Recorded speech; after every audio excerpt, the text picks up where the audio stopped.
अध्यक्ष महोदय, राज्यपालाच्या अभिभाषणावर मी विरोध करण्यासाठी उभा आहे। अध्यक्ष महोदय, सुरुवातीलाच महोदयांनी राज्यपाल महोदयांनी या अभिभाषणाच्या सुरुवातीला जे सांगितलं की हे राज्य छत्रपती शिवाजी महाराज, डॉक्टर बाबासाहेब आंबेडकर आणि भगवान बिरसा मुंडा, अहिल्याबाई होळकर यांच्या आदर्शाचे सदैव पालन करेल असं नमूद केलं। राज्यपालांच्या मुखातून कालच बोलताना भास्करराव जाधव साहेबांनी सांगितलं हे सरकार स्वतः तर खोटं बोलत आहेत, पण पापाचे वाटेकरी राज्यपालांना पण करत आहेत। आमच्या पापाच्या वाटेकरी तुम्ही पण व्हा, तुम्ही पण खोटं बोला, असत्य बोला, असं त्यांच्या मुखातून कालचे बोलताना बोलले। अध्यक्ष महोदय, कुठे काय बोंबलाचं काम सुरू आहे? इकडे या सगळ्या महापुरुषांच्या आदर्शाचं कुठे पालन होत आहे? ज्या लोकांनी छत्रपती शिवरायांचा अवमान केला, ज्या लोकांनी महाराष्ट्राच्या राजभवनामध्ये बसून महात्मा ज्योतिबा फुले, आई सावित्रीबाई फुलेंचा अवमान केला, त्याला पद्मश्री देऊन गौरवताय आणि इकडे सांगताय की तुम्ही यांचं पालन करू महापुरुषांचा। हा महापुरुषांचा पालन आहे। छत्रपती शिवरायांचा पुतळा उभारला जातो आणि 7 महिन्यात तो पुतळा पडतो, कोसळतो। एवढं निकृष्ट बांधकाम त्या ठिकाणी केलं गेलं सिंधुदुर्गामध्ये, आणि तरी सांगताय आदर्शाचं पालन करताय। पदोपदी छत्रपती शिवरायांचा अवमान करणाऱ्यांना तुम्ही सातत्यानं पाठीशी घातलाय आणि तरी आपण म्हणतो की यांचं पालन करतोय, याचा आम्ही निषेधच करतो। अध्यक्ष महोदय, अध्यक्ष महोदय, या ठिकाणी राज्यपाल महोदयांनी सामाजिक सौख्य या ठिकाणी सांगितलं, समाजातील लोकांना समान जगण्याचा अधिकार बाबासाहेबांनी दिला। तिथले मंत्री हे काय बोलतायत, त्यांचे वाक्य आपण पाहिले, त्यांचे घोषणा पाहिले, त्यांचे आपण पत्रकार परिषदा पाहिलेत। अरे या राज्य हे छत्रपती शिवाजी महाराज, फुले शाहू आंबेडकरांचं राज्य आहे, पुरोगामी विचाराचं राज्य आहे। या राज्यामध्ये सर्व धर्मांना समान न्याय देण्याची भूमिका असली पाहिजे, सर्व जाती पंथांना घेऊन चालण्याचं काम असलं पाहिजे। पण आज खुलेआम एक मंत्री या राज्यामध्ये सांगताय अल्पसंख्याक समाजावर हल्ले करतात, खरेदी फक्त हिंदू समाजाकडूनच करा, असे भडकाऊ भाषण करतात। त्यावेळेस कुठे गेले कार्यकर, कुठे या राज्याची भूमिका मांडणारे आणि या विचाराला घेऊन चालणारी ही सरकारची खरंच भूमिका आहे का? हे भेदभाव करणारी नाही का? याचं उत्तर खरं म्हणजे महाराष्ट्रातील जनता तुम्हाला मागल्याशिवाय राहणार नाही। ही जी भूमिका आहे, एकीकडे छत्रपती शाहू फुले आंबेडकरांचं नाव घ्यायचं आणि दुसरीकडे मात्र सामाजिक सौख्य बिघडवण्याचं काम करायचं। दोन समाजात भांडण लावून दंगलीचं प्रमाण जे राज्यामध्ये मोठ्या प्रमाणात वाढलंय, सामाजिक सौख्य बिघडलंय, सामाजिक पोत खराब केली, आणि हे सांगणार की आम्ही महापुरुषाच्या आदर्शाने राज्य चालवतोय, हे धांदात खोटं आहे, हे असत्य आहे असं म्हणायला हरकत नाही। अध्यक्ष महोदय, अध्यक्ष महोदय, हिंदू मिल स्मारकाचं काय झालं? किती दिवस का बरं कोण ठेवणार? बाबासाहेबांच्या, आम्ही छत्रपती शिवाजी महाराजांच्या अश्वारूढ पुतळ्यांचं काय झालं? या संपूर्ण गोष्टी जर आपण पाहिल्यात तर अध्यक्ष महोदय, मला वाटतं की हे राज्यपाल महोदयांचं भाषण म्हणजे मागील भाषण आम्ही काढलं राज्यपाल महोदयांचं आणि आत्ताच्या भाषणात अध्यक्ष महोदय 57 परिच्छेदापैकी 20 परिच्छेद हे रिपीट झालेले आहेत। तेच ते घासून फुसून उगाळून तेच पुढे परत पुढे आणायचे आणि त्याला नव्यानं मांडणी करायची, अशा पद्धतीचं हे संपूर्ण राज्यपालांचं भाषण आहे। म्हणून आम्ही खेद व्यक्त करण्यासाठी या ठिकाणी अध्यक्ष महोदय उभे आहोत। खरं तर महात्मा फुले यांनी स्त्री शिक्षणाचा आग्रह धरला अध्यक्ष महोदय, पण आज राज्यामध्ये मराठी शाळा बंद पाडून मुलींना शिक्षणापासून वंचित करण्याचं काम सुरू आहे। अध्यक्ष महोदय, जवळपास 66,000 शाळा बंद केल्या जात आहेत। अतिरिक्त भूर्दंड म्हणून राज्यातील आता 2000 शाळा यावर्षी बंद करण्याचा निर्णय घेतला आहे। 2000 शाळामध्ये अध्यक्ष महोदय शिक्षकच नाही, 2200 शाळामध्ये शिक्षक राहिलेला नाही, आणि अतिरिक्त 2000 रुपयाचा खर्च आपल्यावर बोजा पडतो म्हणून ते शाळा बंद करण्याचा जर निर्णय होत असेल तर सरकारला आमचं म्हणणं आहे, कुंभमेळ्यासाठी 14,000 कोटी रुपये खर्च करताय ना, त्यातले 12,000 करा, 2,000 कोटी रुपये शिक्षणासाठी द्या। पण हे करू शकणार नाही, कारण शिक्षण यांना महत्त्वाचं वाटत नाही, ही व्यवस्था त्यांना बिघडवायची। मुली शिकू नयेत, ग्रामीण भागातील जिल्हा परिषद शाळा बंद होऊन त्यांना शिक्षणापासून दूर ठेवण्याचं काम या सगळ्या ठिकाणी यामधून अध्यक्ष महोदय दिसतोय. आणि म्हणून हे राज्यपाल महोदयांच्या अभिभाषणातील ज्या मुद्द्यांचा आपण जर विचार केला किंवा मांडलेले मुद्दे, तर या ठिकाणी मला असं वाटतं एक मंत्रिमंडळाने तयार केलेलं खरं तर राज्यपालांचं भाषण हे वर्षभरातील पुढील वर्षभरातील कामकाजाचा आणि पुढील कार्याचा त्यांच्या मंत्रिमंडळाने तयार केलेला जो मसुदा असतो तो आरसा असतो असं मी आम्ही म्हणतो. या राज्यातील गरीब, शेतकरी, शेतमजूर, रोजंदारी काम करणारा नागरिक यांना एक दिशादर्शक हे भाषण असायला पाहिजे किंवा त्यातून ते मुद्दे असायला पाहिजेत. पण मला नाही वाटत की या राज्याच्या सामान्य माणसाला सुद्धा हे अभिभाषण ऐकल्यानंतर तेच ते मुद्दे रिपीट केल्यानंतर त्यांची घोर निराशा झाली आहे. काय यावर एकूण फक्त घोषणा, दुसरं काही नाही असं मला वाटतं. की म्हणजे एक शायर कहते कि पंछी कहता है गगन बदला है, पंछी कहता है कि गगन बदल गया, सितारे कहते हैं कि चमन बदल गया, लेकिन शमशान की खामोशी कहती है कि कफन वही है, मुर्दा बदल गया. ही परिस्थिती आता राज्यामध्ये आहे. आणि म्हणून यावेळेस मागच्या वेळेचं राज्यपालांचं भाषण आपण आपल्या अभिभाषण करत होते त्यावेळेस ज्यावेळेस सभागृहामध्ये आपण सगळेजण पाहत होतो, सभागृहाचे बाक वाजवत होतो अध्यक्ष महोदय, त्यावेळेस माझं कान चंद्रपुरामधील ताडोबा व्याघ्र प्रकल्पातील लोहारा असेल किंवा व्याघ्र प्रकल्पाला लागून असलेली खाण असेल त्या ठिकाणी असलेल्या वाघांचा, त्यांच्या लहान लहान बछड्यांचा आवाज आमच्या कानावर पडत होता. ते लहान लहान बछडे या सगळ्या खाणीची डरकाळी त्यांच्या कानात घुमत होती. काय दोष होता या सगळ्या स्वतःचा हक्क असलेल्या वाघांचा. आणि ज्याप्रमाणे राजा आपले हक्काचे घर गेले यावर पश्चाताप करत होता, तोच विचार ही सगळी वाघ त्या ठिकाणी त्यांचे बछडे करत असावेत. म्हणून ओपन कास्ट मायनिंगला ताळोब्याच्या कॉरिडॉरमध्ये अदानीला देण्याचा निर्णय होतोय. जंगल राख जंगलात साफ केली जात आहेत. एकीकडे राज्यपाल महोदयांच्या भाषणामध्ये 10 कोटी वृक्ष लावण्याची भाषा करतात आणि दुसरीकडे ज्या वाघाचा अधिवास असलेली जंगल साफ केली जात आहेत आणि ते एका बिल्डरच्या मित्राच्या घशात घालण्याचं काम सर्रासपणे या राज्यामध्ये सुरू आहे. त्या वाघांचा अधिवास कॉरिडॉर संपवून टाकण्याचं काम सुरू आहे. कुठे त्या वाघांना आज वाघ जंगलात सगळून कमी असल्यामुळे, जंगल कमी होत असल्यामुळे आज गावाच्या दिशेनं सगळे वाघ चालले, माणसाचा बळी घेत आहेत, ह्युमन राईट्स मोठ्या प्रमाणात वाढलेत. हे कशाचा धोका काय?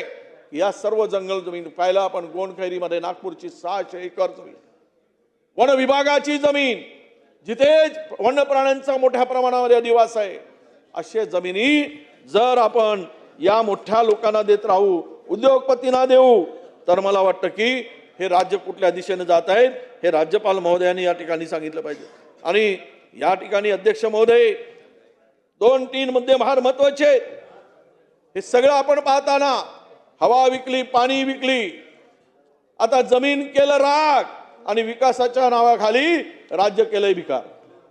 असंच चाललंय. विकास कुठे? विकास पर्यावरणाचा रास आणि तेही 2047 विजन.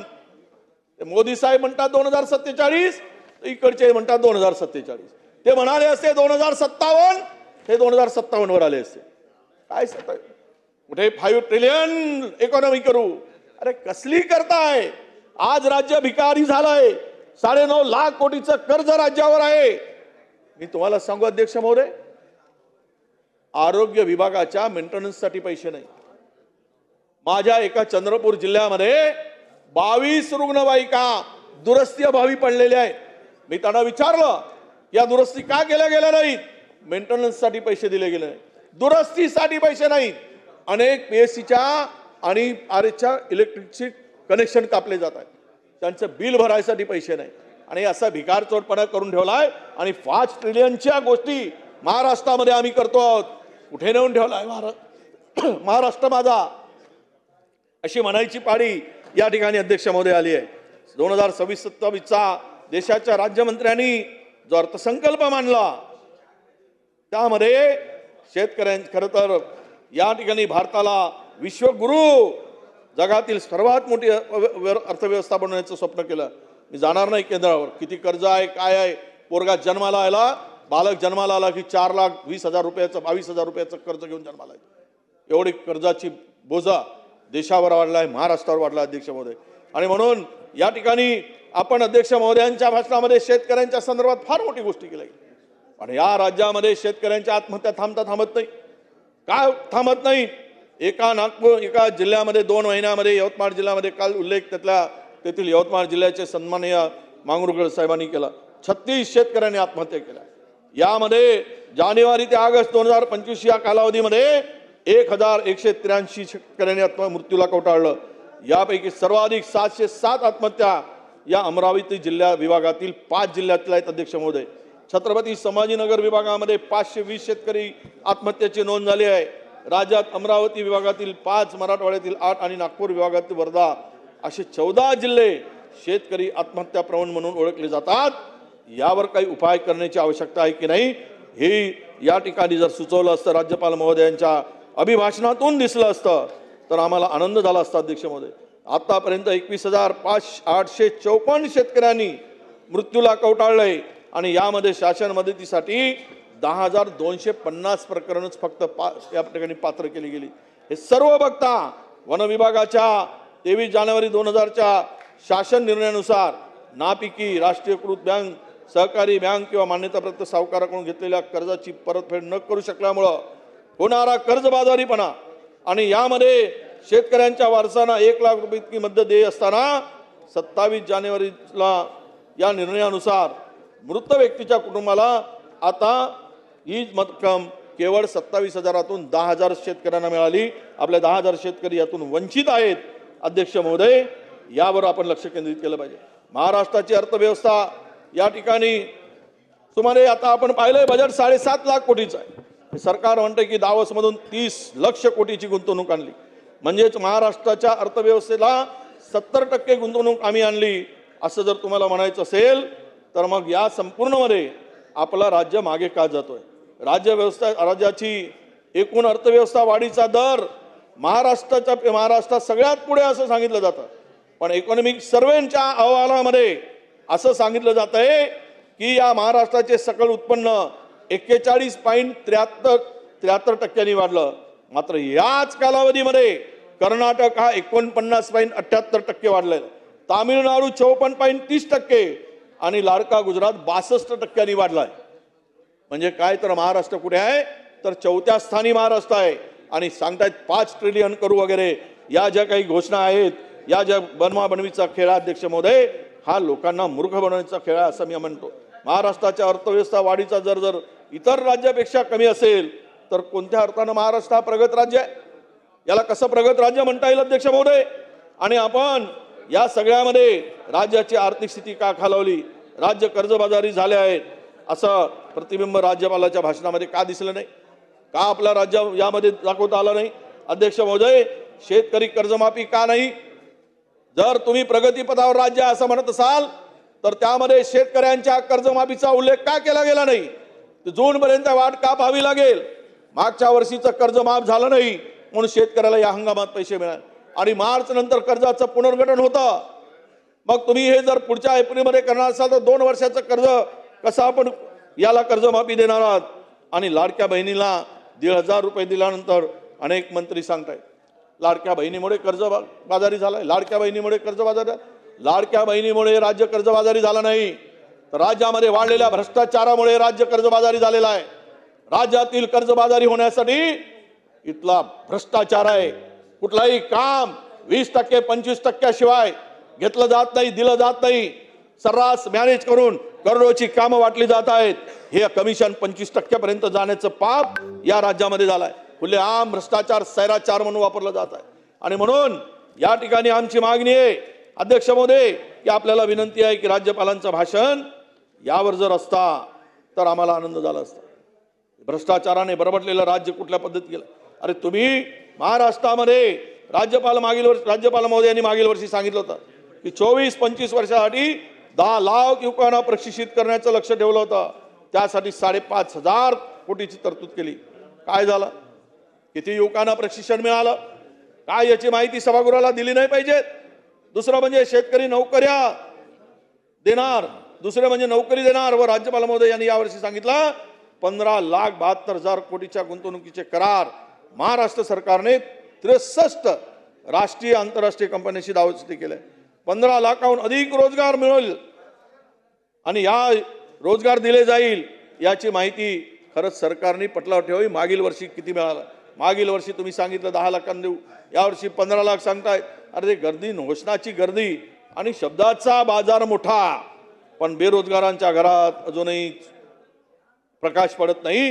ही परिस्थिती या राज्यामध्ये आहे. अध्यक्ष महोदय, महाराष्ट्रामध्ये नवीन वस्त्रोद्योग आणि यांत्रिकी अभियान सुरू करणारं पहिलं राज्य असं सांगितलं गेलं, पण यामध्ये निर्यात धोरण काय आहे? कौशल्य विकास, बाजार प्रोत्साहन, संशोधन विकास, यामध्ये निर्यातीसाठी काय धोरण आहे याचा कुठेही उल्लेख नाही. अध्यक्ष महोदय, कौशल्य विकासाचं काय झालं? बाजार प्रोत्साहनासाठी काय केलं याचे उत्तर मिळणे गरजेचे आहे. अध्यक्ष महोदय, नाहीतर केवळ भाषण आणि नो राशन अशी व्यवस्था या ठिकाणी राज्यामध्ये होईल. पंडित दीनदयाल रोजगार मेळाव्यामध्ये किती रोजगारांना, बेरोजगार युवकाला रोजगार मिळाला याची माहिती सुद्धा या ठिकाणी दिली गेली पाहिजे. दुनिया में बुराई इसीलिए नहीं है कि लोग बुरे ज्यादा है, दुनिया में बुराई इसीलिए है कि अच्छे लोग चुप है, इसलिए आपके झूठे बातें सब सहन कर रहे. हे सगळं सहन करतायत. रोज खोटं बोलून तुम्ही मूर्ख बनवायचं काम अध्यक्ष महोदय करणं चालू आहे. म्हणून मी आपल्याला परिच्छेद 3 मध्ये महाराष्ट्र राज्य कर्नाटक सीमावाद सोडण्यासाठी शासन कटिबद्ध आहे. आता किती वर्ष कटिबद्ध आहे? काय किती हेच ते एरेमाच्या मागल्या तेच ते उगाच घासत बसायचं. हे सांगतात आम्ही तज्ज्ञ वकील नियुक्त करत असतो. कुठे गेले ते वकील? किती वर्षापासून सीमावादाचा प्रश्न आहे. या गोलमाल भूमिका नेहमी सीमावर्ती भागासाठी ही सरकारची असते. सीमा भागातील नागरिकांवर तुमचं केंद्रात सरकार का हा वाद मिटत नाही? का संपत नाही? का तोडगा काढला जात नाही? कशाला वारंवार राज्यपालांच्या महोदयांच्या भाषणामध्ये याचा उल्लेख करताय आणि लोकांची दिशाभूल करण्याचं काम या ठिकाणी अध्यक्ष महोदय होत आहे. सुप्रीम कोर्टामध्ये सुद्धा राज्य सरकारकडून पाठपुरावा केल्याचे दिसून येत नाही आणि केंद्रात असेल किंवा राज्यात या प्रश्नाला मार्ग काढण्यासाठी कोणाची मानसिकता या ठिकाणी अध्यक्ष महोदय दिसत नाही. थेट परकीय गुंतवणुकीसाठी प्रथम पसंतीचे राज्य असं म्हटलं गेलं. म्हणजे डावोसमध्ये 18 देशांसोबत 30 लाख कोटी रुपयांचे सामंजस्य करार केले गेल्याची माहिती या ठिकाणी मांडली गेली. अध्यक्ष महोदय, 40 लाख रोजगार निर्मितीचं मदत होणार असणार. कुठे गेले 40 लाख? असे आकडे फुकवून सांगता. मागच्या वेळेस सांगितलं 2 कोटी दर वर्षाला रोजगार केंद्रामध्ये, आणि आता हे सांगतायत 40 लाख रोजगार. स्वित्झर्लंडमधील डावोस येथे दरवर्षी इकॉनॉमिक फोरमचे आयोजन होते. यामध्ये खरं तर जगभरातील लोक एकत्र येतात अध्यक्ष महोदय, पण दावोसच्या संदर्भात रोजगार 2024 मध्ये सरकार म्हणाले होते दावोस येथे 3 लाख कोटीचे करार केले होते. त्यातून 1 लाख नोकऱ्या निर्माण होतील 2024 मध्ये सांगितलं. 2025 मध्ये हे सरकार म्हणाले 15 लाख कोटीची गुंतवणूक होईल, 15 लाख रोजगार मिळतील. काय ठोका आणि काय फोकागिरी लागली आहे राज्यात. आणि आता म्हणताय 26 मध्ये 30 लाख कोटीची गुंतवणूक, 40 लाख रोजगार. वारे पट्टे हो, द्या भाषण, लिहा, सांगा लोकांना बनवत. आणि म्हणून अध्यक्ष महोदय, हे दरवर्षीचे आकडे पाहिलेत तर यावर श्वेतपत्रिका काढा ना जरा. मागच्या वर्षी 1 लाखाहून कधी गेलेत? जरा मंत्री महोदय, तुमचा आवाज आमच्यापर्यंत कानावर येतोय, प्लीज. आमचं ऐकायचं नसेल तर ऐकू नका, पण ऐकू नका, पण आम्हाला आवाज येईल तेवढं तरी. रोजगारावर चाललाय म्हणून मंत्री महोदयांना सांगतोय. आशिष भाऊ चर्चा करतायत रोजगार कसा निर्माण करायचा. अच्छा, नाही मी सांगितलं अध्यक्ष महोदय की 24 मध्ये राज्यपालांचं भाषण काढा, तेच दिसणार. सांगितलं 3.5 लाख कोटीचे करार झाले, 1 लाखहून अधिक रोजगार नोकऱ्या मिळतील. 25 मध्ये सांगितलं 15 लाख कोटीची गुंतवणूक, 15 लाख रोजगार मिळतील. आता सांगितलं 26 मध्ये 30 लाख कोटीची गुंतवणूक, 40 लाख कोटी रोजगार. वारे शाह, हे असे खोटारडेपणा, इतका धांदात खोटारडेपणा. आणि हे काय फक्त हे आकडे सरकारने फेकत राहायचा आणि आम्ही झेलत राहायचं. लोकांनी, बेरोजगारांनी आत्महत्या करायची, कंत्राटदार आत्महत्या करतोय, आणि यांनाही या ठिकाणी देशात जर परकीय गुंतवणूक येते त्यातील 40% गुंतवणूक महाराष्ट्रात जर येत असेल तर हे सरकार म्हणजे महाराष्ट्र कुठे असायला पाहिजेत. अध्यक्ष महोदय, रोजगार निर्मिती यादी यामध्ये जर विविध देशाची आपण अर्थव्यवस्थेसंदर्भात, विविध राज्याच्या संदर्भात विचार केला तर महाराष्ट्र कुठे आहे हे सगळ्यांना कळेल. म्हणून श्वेतपत्रिका आपण काढली पाहिजेत असं आमची या ठिकाणी मागणी. अध्यक्ष महोदय, खरं तर महाराष्ट्रासंदर्भात सर्वात मोठा 2.28 लाख कोटीचा करार अल्ट्रा कॅपिटल आणि पंचशील ग्रुप या कंपन्यांशी झाला आहे. या दोन्ही कंपन्यांचे मुख्यालय मुंबई आणि पुण्यात आहे. म्हणजे महाराष्ट्रातील कंपन्यांनी महाराष्ट्रातून गुंतवणूक करण्यासाठी करार स्वित्झर्लंडमध्ये केला. 1,82,000 कोटीची गुंतवणूक करणारी एबीजी ग्रुप ही कंपनी बेंगळुरूमधील आहे. लोधा डेव्हलपर्स, के रहेजा कार्प आणि LLM ग्लोबल, सूरजगड इस्पात यासारख्या अनेक कंपन्या महाराष्ट्रातील आहेत. आणि इथल्या जर कंपन्या आहेत आणि परकीय गुंतवणूक, मला कोण काल मंत्री मोदयांनी सांगितलं काल बोलताना, परकीय गुंतवणूक होणार म्हणून स्वित्झर्लंडमध्ये जाऊन आम्ही डावोसमध्ये करार केला. अरे हे कंपन्या तिथल्या आहेत ना, परकीय गुंतवणूक तिथे जाऊन करार करायची काही गरज होती? म्हणजेच बहुतांश कंपन्या यातील देशांतर्गत आहेत, त्यांची परिस्थितीवर जाणार नाही. मला माहित आहे कोण किती गुंतवणूक करू शकते, त्यांचं नेटवर्थ काय आहे, त्यांचं कॅपिटल काय आहे, यावर बोलायला गेलो तर परत तासभर लागेल. पण आपल्याला त्या संदर्भात मी आत्ता मांडणार नाही अध्यक्ष महोदय, पुढे मांडायला आम्हाला संधी आहे. सदर गुंतवणूक करार करण्यासाठी जर सरकारच्या लाडक्या ठराविक उद्योजकांना आणि यासाठी सर्व गावात शहरात फॉरेन इन्व्हेस्टमेंट आहे म्हणून जंगलच साफ केली जातात. जागा बोट ठेवली ती जागा दिली जात आहे. लाडक्या उद्योगपतींना सरकारी जागा स्पष्ट सगळे क्लिअर वाटप केले जात आहे. अध्यक्ष महोदय, एका मोठ्या उद्योगपतीला सिलिंगची जागा 8,000 कोटीमध्ये दिली. त्या जागेसाठी दुसरा एक बिडर होता 16,000 कोटी रुपये देण्यासाठी. त्यांनी त्या टेंडरमध्ये पार्टिसिपेट केलं होतं. त्याला वरून आदेश आला, तू बाजूला हो, तुला इथे या जागेमध्ये सहभाग घेता येणार नाही, तुला ही जागा मिळणार नाही. 16,000 कोटी रुपये राज्य सरकारला मिळाले असते सिलिंगच्या जागेचे, पण 8,000 कोटी रुपयामध्ये फक्त ती जागा एका मोठ्या उद्योगपतींच्या घशात घातली. किती सांगायचं. नागपूर आपल्या महाराष्ट्रातील आत्तापर्यंत 7.5 लाख कोटीच्या जागा उद्योगपतींच्या घशात घातल्या गेल्या. 7.5 लाख कोटीच्या कर्जातून शेतकरी मुक्त झाला असता. महाराष्ट्राची आत्ताची आर्थिक स्थिती सुधारता आली असती जर या जागा ओपन मार्केटमध्ये तुम्हाला लिलावच करायचा आहे, विकायचंच आहे महाराष्ट्र, तर ऑक्शन करून विका ना. या एकमेकाच्या घशात घालून महाराष्ट्राला उद्ध्वस्त करण्याचं पाप जर होत असेल आणि त्याचा उल्लेख या राज्यपालांच्या महोदयामध्ये होत नसेल तर काय बोलावं आम्ही.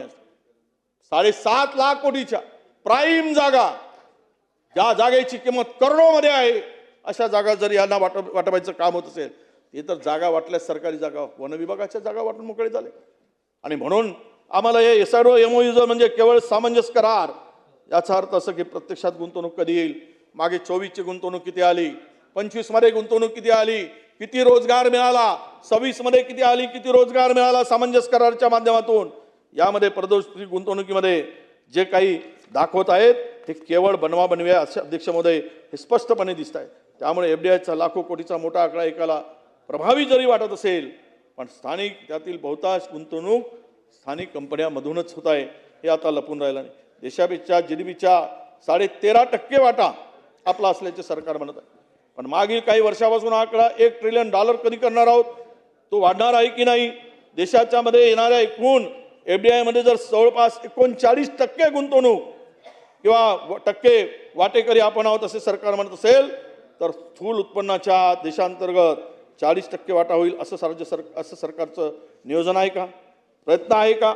राज्यपाल महोदयाच्या भाषणामध्ये तसा उल्लेख का केला गेला नाही, याचे उत्तर कदाचित अध्यक्ष महोदय जनता आणि आपल्याला द्यावं लागेल भविष्यात, असं मला वाटतं अध्यक्ष महोदय. एक आपल्याला सांगतो अध्यक्ष महोदय, विकसित महाराष्ट्र 2047 एक व्यापक धोरणाचा आराखडा तयार करण्यासाठी राज्याची अर्थव्यवस्था 2047 पर्यंत $5 ट्रिलियन पर्यंत वाढवण्यासाठी. रोज डॉलरचा भाव वाढतोय. राफेलच्या किमतीनं 92 रुपयावर डॉलर गेलाय, 60 रुपयावर डॉलर होता. सरकार नालायक होती. आणि आज 92 रुपयावर डॉलर गेलाय आणि आम्ही सांगतोय आमची अर्थव्यवस्था 5 ट्रिलियन होईल. कशाच्या भरोश्यावर होईल अध्यक्ष महोदय? ही अर्थव्यवस्था मागील 5 वर्षाचा प्रयत्न करूनही 1 ट्रिलियन पर्यंत गेली नाही. 5 वर्ष, मागचे 5 वर्षामध्ये. आणि सांगतायत आता 47, म्हणजे आज 26 आणि 21 वर्ष, यातले अनेक जण दिसणार पण नाही त्यांना. त्यामुळे 47चे स्वप्न दाखवत आहेत. फार सांगितलं 60 महिने मागणाऱ्यांनी आता 47चे स्वप्न दाखवायला लागलेत अध्यक्ष महोदय. हे सगळे या ठिकाणी दिसते आहे. म्हणून 1000 बिलियन किंवा $1 ट्रिलियन या हिशोबाने बघितलं तर मला वाटतं की आज आपण त्याच्या कुठेही आसपास ही अर्थव्यवस्था नाही. म्हणून हा सुद्धा एक खेळ या ठिकाणी अध्यक्ष महोदय दिसतो आहे. अध्यक्ष महोदय, खरं तर पुन्हा आपल्याला या ठिकाणी सांगितलं पाहिजे की आपल्याला यामध्ये राज्यपालांनी आपल्या महोदयांनी भाषणात सांगितलं की 27-28 पर्यंत ही महाराष्ट्राची 2024च्या भाषणात 1 ट्रिलियन महाराष्ट्राची इकॉनॉमी करायची असं सांगितले. 25 मध्ये राज्यपाल महोदयांनी भाषणामध्ये सांगितलं 1 ट्रिलियन हा मुद्दा नव्हता, कदाचित त्यावर काम सुरू असेल असं आम्हाला वाटतं, आम्ही असं समजून घेतलं. पण आता 1 ट्रिलियन इकॉनॉमी होणार का, अशी जर होणार असेल त्याचं रोड मॅप सरकारने कधी सांगितलं आहे. आणि आता थेट राज्याची इकॉनॉमी 5 ट्रिलियन करण्याची भाषा सरकार करत असेल ती 2047 पर्यंत, तर हे मात्र लोक यानावर विश्वास ठेवतील का, हा खरा अध्यक्ष महोदय प्रश्न आहे. म्हणून आपण 26 मध्ये असताना ही भाषा 47ची करणं हे संयुक्तिक आहे का, हाही विचार नक्कीच या ठिकाणी झाला पाहिजे. अध्यक्ष महोदय, अध्यक्ष महोदय, महाराष्ट्र उद्योग गुंतवणूक सेवा धोरण 2025 सरकारनं जाहीर केलं. या धोरणाच्या माध्यमातून 70,50,000 कोटी गुंतवणूक आकर्षित करण्याची व 50 लाख रोजगार निर्मिती करण्याची हे संपूर्ण या ठिकाणी सांगितलं आहे. अध्यक्ष महोदय, त्यावर मी माझे विचार या ठिकाणी मांडलेले आहेत. अध्यक्ष महोदय, शासन सांगताय की गडचिरोली जिल्ह्याला स्टील हब म्हणून आम्ही पूर्व विदर्भाला स्टील कॉरिडॉर म्हणून विकसित करणार आहोत. MIDC पारदर्शकपणे राबविले जाईल आणि आपल्याला त्यासाठी भूखंड वाटप करण्यासाठी मिलाप नावाचं पोर्टल या सरकारने सुरू केलं आहे. आता मला वाटतं की वरील गोष्टी साध्य करायचं असेल सरकारला तर या ठिकाणी सामाजिक गोष्टी काही गोष्टी विचारात घेतल्या पाहिजेत. विस्थापन आणि पुनर्वसन, आदिवासीमध्ये असंतोष आहे, स्थानिक रोजगारांचा पत्ता नाही, जंगलतोड, प्रदूषण, वन्य प्राण्यांचं संरक्षण याचा विचार कोण करणार आहे. उद्योग आणलेच पाहिजे, पण यावर काही चर्चा झाली पाहिजे की नाही. सामाजिक तिथली परिस्थिती जे बिघडत चालली आणि विस्थापित लोक व्हायला लागलेत, त्या ठिकाणी पुनर्वसनाचा मोठा प्रश्न निर्माण झाला आहे. आदिवासीमध्ये असंतोष आहे, जंगल साफ केली जात आहेत, स्थानिक लोकांना रोजगार मिळत नाही त्या ठिकाणी. आणि आम्ही जिल्ह्याला स्टील बनवून करत असेल तर मिलापच्या स्वच्छ कारभाराकरता दाखवला असला तरी मिलापमध्ये काय सांगितलं आहे की ज्यांना कुणाला आता जागा हवी असेल ऑनलाईन त्यांच्या साईटवर जाऊन अर्ज करावेत. आणि त्या 10 फेब्रुवारी 26ला उद्योग विभागाचा एक GR आला. त्यामध्ये असं म्हणतात उद्योग विभागाचं की विशिष्ट अतिमहत्वाच्या कंपनीज ऑफलाईन सुद्धा अर्ज करता येईल. आता 10 तारखेला काल. म्हणजे मिलापचा काय अर्थ राहिला. हा मिलाप कशासाठी आहे. मोठ्या उद्योगपतींना गळा मिळायसाठी मिलाप. कुठले पारदर्शक राहिले यामध्ये. आता 10 फेब्रुवारीला 2026ला GR जो सांगतोय त्यामधून हे सर्व धागे काळे पिळे आपल्या सगळ्यांना दिसत आहेत. अध्यक्ष महोदय, या ठिकाणी जैवविविधतेला धोका आहे, बाकी प्रकल्प व्यत्यय आहेत, ग्रामसभा समिती, FRA, पर्यावरण, वने इत्यादी यांचं तर काटेकोर पालन कुठे गेलंच पत्ताच नाही. पारदर्शक पुनर्वसन, भरपाई पॅकेज याचाही पत्ता नाही. स्थानिक रोजगार, मजबूत सुरक्षा व पायाभूत गुंतवणूक, सतत सामाजिक संवाद, हे सर्व काही यामध्ये दिसत नाही. मिलाप पोर्टल काढून भूखंड वाटपाचं प्रश्न सुटणार नाहीत. अध्यक्ष महोदय, MIDC कडे जमीन उपलब्ध नसल्याने त्यावर जास्त भर देणे आवश्यक आहे. परंतु छोट्या उद्योगाला डावलून मोठ्या उद्योगांना पायघड्या देण्यासाठी जर ऑफलाईन करायचा निर्णय झाला असेल तर मला वाटतं की या राज्यामध्ये केवळ हे राज्य मोठ्या उद्योगपतीसाठीच आहेत असा त्याचा अर्थ होईल. अध्यक्ष महोदय, या प्रक्रियेनुसार आपल्याला विनंती आहे या माध्यमातून की आपण या ठिकाणी छोट्या उद्योगांसाठी सुद्धा हा GR खरं म्हणजे बदलला गेला पाहिजे. छोटे छोटे गुंतवणारे स्टार्ट करावे. MIDC मध्ये ज्याला छोटे उद्योग घालायचे आहेत त्यांच्यासाठी ऑनलाईन प्रक्रिया कशाला. तो मिलान आणलाय मिलाप कशाला पाहिजेत. या ठिकाणी ज्या पद्धतीनं ऑफलाईन अर्ज मागवायचे आहेत त्या पद्धतीनं केल्या गेल्याची आवश्यकता आहे. अध्यक्ष महोदय, इनविट अर्थात महाराष्ट्र इन्फ्रास्ट्रक्चर इन्व्हेस्टमेंट ट्रस्ट ही MSRDC आणि MIDC यांच्याकडील निवडक पायाभूत सुविधांसाठी प्रकल्प, पायाभूत सुविधा गुंतवणूक न्यास म्हणजे ट्रस्टकडे हस्तांतरण करण्यास प्रायव्हेट गुंतवणूकदाराकडून निधी उभारण्यास मान्यता दिली असते. हा यांनी राज्यपाल परिषद 10 मध्ये म्हटलं. नवीन न्यास हा मालमत्ता मोनेटायझेशनला चालना देणे याचा हेतू म्हणजे विद्यमान रस्ते इतर पायाभूत मालमत्ता मोनेटाईज करून नवीन प्रकल्पासाठी निधी उभारणे हे आता स्पष्ट होत आहे. मल्टी सेक्टर इन्फ्रास्ट्रक्चर नियोजन करून सदर प्रकल्पासाठी निधीचे नियोजन व उभारणी करणे यासाठी स्थापन केला असल्याचा सरकारी दावा जरी असला तरी वास्तविक पाहता लाभ देणारे प्रकल्प हे न्यासाकडे हस्तांतर होऊन या प्रकल्पाला गहाण ठेवून या माध्यमातून पैसा उभारण्याचं प्लॅनिंग सरकारचं आहे आणि नेमके राज्यातील कोणकोणते प्रकल्प या संस्थेकडे निवडक प्रकल्प म्हणून हस्तांतरित करणं होणार आहेत हे सरकारने आता स्पष्ट करण्याची आवश्यकता आहे. हा फार मोठा यामध्ये षडयंत्र आहे आणि फार मोठा भ्रष्टाचार गैरप्रकार यातून होणार आहे. दोन्ही संस्था जरी कंपनी कायद्याअंतर्गत असल्या तरी राज्य सरकारच्या बजेटमधून त्यांना कॅपिटल डिस्ट्रीब्युशन देत आहोत.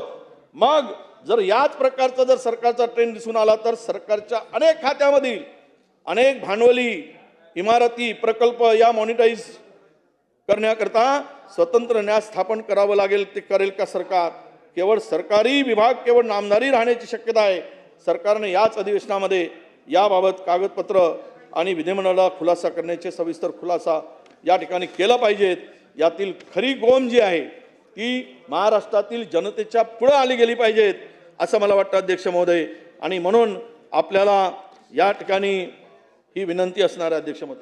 पोलीस कर्मचारी अधिकारी आणि वरिष्ठ पोलीस परिषद 19 मध्ये राज्यपाल महोदयांनी सांगितलं की पोलीस गृहनिर्माण वसाहत पोलीस हाऊसिंग टाउनशिप प्रोजेक्ट अंमलबजावणी करण्याचा सरकारने निर्णय घ्यायचा आहे.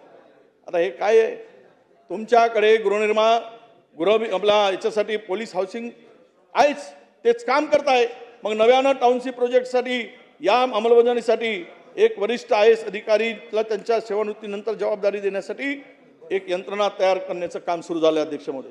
पोलीस हाऊसिंग टाउनशिप प्रोजेक्ट हा केवळ मुंबईतील पोलीस विभागाच्या जमिनी डोळ्यापुढे ठेवून हा प्रकल्प तयार करण्यात असल्याचा संशय महाराष्ट्रातील जनतेला आल्याशिवाय राहणार नाही. ही वस्तुस्थिती अध्यक्ष महोदय. पोचखडवाला रोड वरळी मुंबईतील मोक्याच्या जागेवरील पोलीस वसाहतीच्या पुनर्वसनाच्या नावाखाली हा बिल्डरांच्या गळ्यात घालण्याचा एक षडयंत्र आहे. हे आता लपून राहिलं नाही अध्यक्ष महोदय. आणि यातील जे एका घातल्या जातील आणि एकाच 5 याप्रमाणे FSI या योजनेचे स्वरूप जरी असले तरी SRA सारखे या प्रकल्पांची स्थिती होऊ नये अशी निश्चितपणे सर्वसामान्य माणसाला भीती वाटेल अशी परिस्थिती आहे अध्यक्ष महोदय. पोलीस हाऊसिंग कॉर्पोरेशन स्वतंत्र महामंडळ राज्यात गृह विभागाच्या अखत्यारीत असताना स्वतंत्ररित्या कार्यरत असताना अशा प्रोजेक्ट यंत्रणा केवळ मुंबईसाठी उभारण्याचे सरकारचे नियोजन काय आणि याचा उद्देश काय हे सुद्धा या ठिकाणी अध्यक्ष महोदय आम्हाला शंका वाटते. आणि त्या ठिकाणी ही परिस्थिती निश्चितपणे सरकारची मनामध्ये काय आहे नेमकं हे दर्शवणारी आहे. पण लोकांना मात्र सरकार काही दर्शवत असलं तरी लोकांना यातील परिस्थितीची जाणीव आहे की यातून नेमकं काय होणार आहे अध्यक्ष महोदय. आणि म्हणून आपल्याला काय महाराष्ट्रामध्ये या राज्यामध्ये जे सांगितलं आहे किती गैरप्रकार चालले. एक विद्यमान खासदार समृद्धी महामार्गातील 1150 कोटी रुपयाच्या भूखंड मूल्यांकनासाठी रक्कम मिळावी म्हणून वाहन चालक यांच्या नावे 1971 मध्ये 3 एकराचा हिबानामा बक्षीसपत्र लिहून दिलं. महत्वाची गोष्ट अशी की हा वाहन चालकाचा जन्मच 1985 मध्ये झाला. म्हणजे 85 मध्ये जन्म झाला, 71 मध्ये हिबानामा बक्षीसपत्र लिहून दिलं. आणि ही जवळपास तुम्ही आता अंदाज घ्या की काय परिस्थिती असेल. अरे कितीतरी थोडी तरी ठेवा. हे सगळं इतकं उघडपणे करताय. आणि त्या खासदारांनी सावरकर साहेब हिबानामा करून ही जमीन आता कशी त्या समृद्धीमधल्या महामार्गातील मूल्यांकन कसं मिळवून घेतलं हा मोठा हिशोब आहे. या जमिनीचे बाजारभाव मूल्य 150 कोटी रुपये आहे.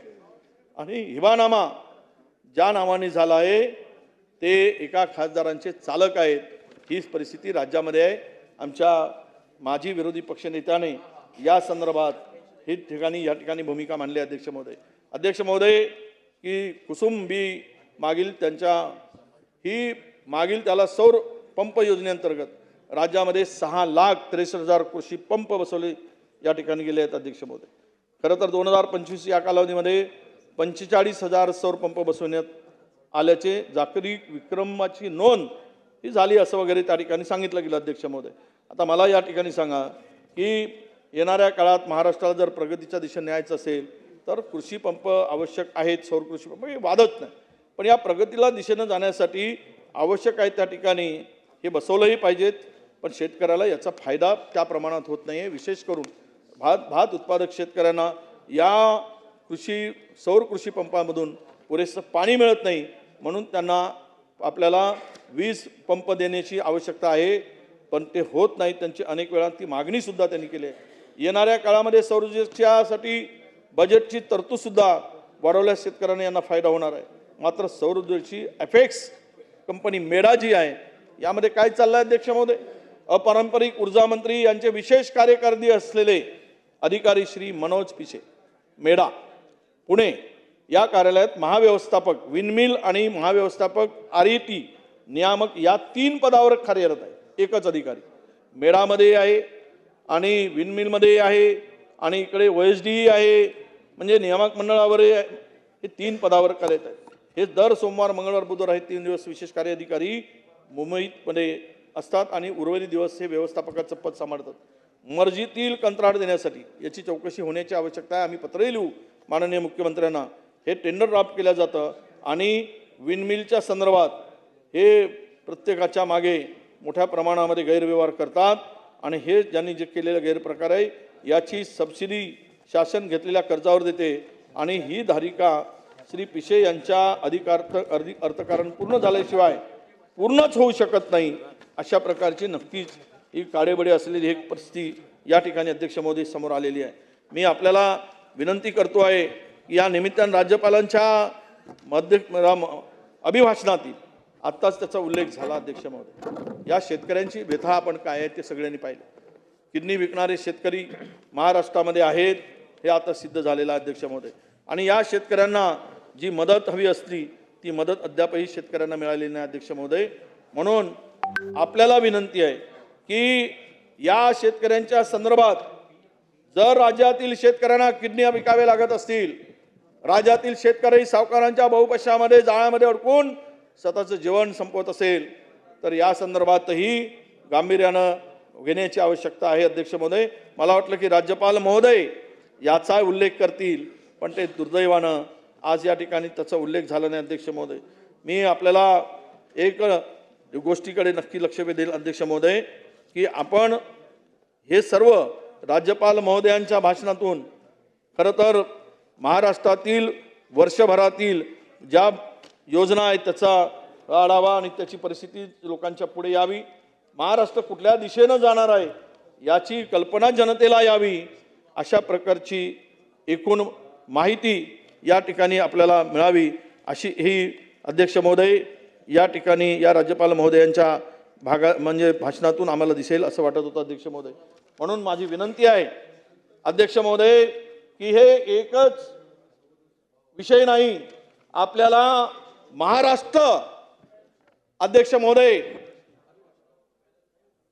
की सर्वसामान्य माणूस महाराष्ट्रातील जर आपल्याला त्याच्या चेहऱ्यावर आनंद बघायचा असेल, त्याला सुखी बघायचं असेल तर पहिल्यांदा मुख्यमंत्री महोदयांना विनंती असणार आहे या राज्यपाल महोदयांच्या भाषणाच्या निमित्तानं जो गोंधळ प्रत्येक विभागामध्ये चाललाय, जो गोंधळ चाललेला आहे, शिक्षण विभागातला गोंधळ, जे शिक्षकांची बोगस ID वापरून जे भरती केल्या गेलेत, नोकर भरती झाली, शिक्षक भरती झाली, शर्मेनं मान खाला गेली अशी झाली अध्यक्ष महोदय. याच शिक्षक विभागाने काल परवा एक टेंडर काढलंय. म्हणजे औषधी निर्माण करणाऱ्या कंपनीला 175 कोटीचं काम दप्तर बनवण्यासाठी दिलं. ती कंपनी काय करते? औषध निर्माण करते. आणि काम कोणतं? आणि तेही त्यातल्या कंडिशन घातल्यानंतर तो बसत नाही, पण त्या आपल्या मर्जीतील लोकांना काम देण्यासाठी या ठिकाणी हे काम दिलं गेलं अध्यक्ष महोदय. एकूणच काय तर राज्यपाल महोदयांच्या भाषणातून भ्रष्टाचार मुक्त महाराष्ट्र आम्हाला अपेक्षित होता, शेतकरी कर्जमुक्त शेतकरी आम्हाला अपेक्षित होता, भ्रष्टाचार मुक्त महाराष्ट्र, कर्जमुक्त शेतकरी आणि हाताला काम असलेला बेरोजगार जो तरुण आज भटकतोय कामासाठी, त्याच्यासाठी कुठलीही व्यवस्था नाही, तो तिथे आम्हाला दिसायला पाहिजे होता. कंत्राटदार आत्महत्या करतोय, ही पाळी महाराष्ट्रावर आली. म्हणून कर्जमुक्त महाराष्ट्र ही कल्पना जर त्यांच्या भाषणातून दिसली असती तर नक्कीच आम्हाला आनंद झाला असता. परंतु त्यामध्ये दुर्दैवानं या राज्यपाल महोदयांच्या भाषणामध्ये हे काहीही दिसलं नाही. या संदर्भात आम्ही खेद व्यक्त करतो आणि थांबतो. धन्यवाद. जय महाराष्ट्र.